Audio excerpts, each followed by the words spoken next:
Bien, nous allons voir aujourd'hui comment définir un nouveau modèle de documentaire. Alors pour cela, je suis connecté avec un utilisateur qui a les droits de List4Admin et je vais donc directement pouvoir accéder à l'espace documentaire. Voilà, donc dans l'espace documentaire, je vais directement dans la partie qui me permet de définir des modèles documentaires, donc définition des modèles ici. On voit ici qu'il y a un certain nombre de modèles documentaires qui ont été définis, certains associés à- au modèle de données facture, d'autres au modèle de données commande fournisseur. Donc là, on va en créer un qui sera associé au modèle de données contrat de location. Donc on y va.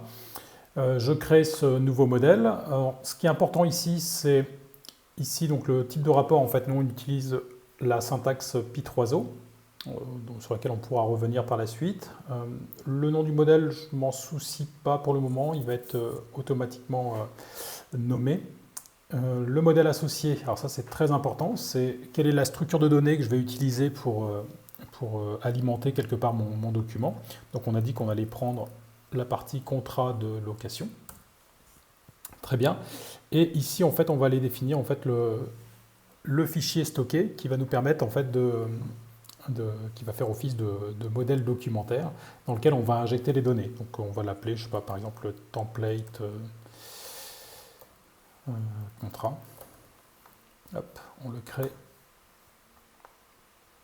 D'ailleurs, le nom ici a peu d'importance puisque vous allez le voir en fait. Donc là, je m'indique le répertoire dans lequel je veux stocker ce fichier et je vais simplement aller sur mon disque dur, chercher un fichier ici. Vous voyez en fait quand je lui donne, quand je télécharge le fichier template vierge.odt, il le renomme. Donc là, je vais bien garder template contrat. Ok. De telle sorte à ce que ça reste bien template contrat à ce niveau-là.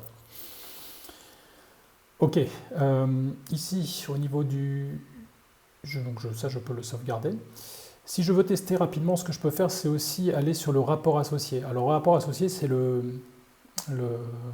modèle, l'objet en fait, qui va être capable de générer en fait votre document à partir donc, de cette structure de données et de ce fichier associé. Donc là, je clique sur ce lien New, je vais le modifier. Je vais juste lui donner un autre nom, de manière à ce que dans le menu, il apparaisse sous un nom plus explicite. On va l'appeler, je sais pas, contrat simple, par exemple.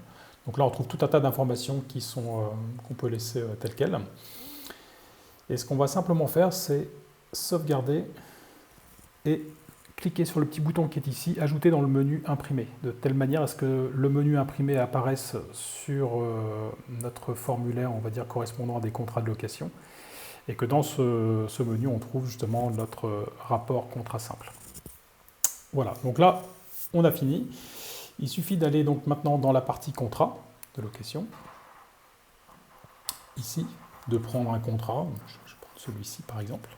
Donc on voit qu'effectivement on a le menu imprimé qui est ici, et dans ce menu imprimé, on trouve notre rapport contrat simple. Quand je clique dessus, il nous a généré un PDF ici qui s'appelle par défaut contratsimple.pdf, et si je clique sur ce PDF, en fait on va avoir notre modèle documentaire avec, alors pour le moment il n'y a pas de données qui ont été injectées, mais ça sera l'objet de la vidéo qui suit. Voilà, donc maintenant vous savez en fait créer un nouveau rapport dans List4 en lui associant un modèle donc, documentaire qui lui-même est associé en fait à une structure de données qu'on appelle aussi modèle dans List4. Voilà.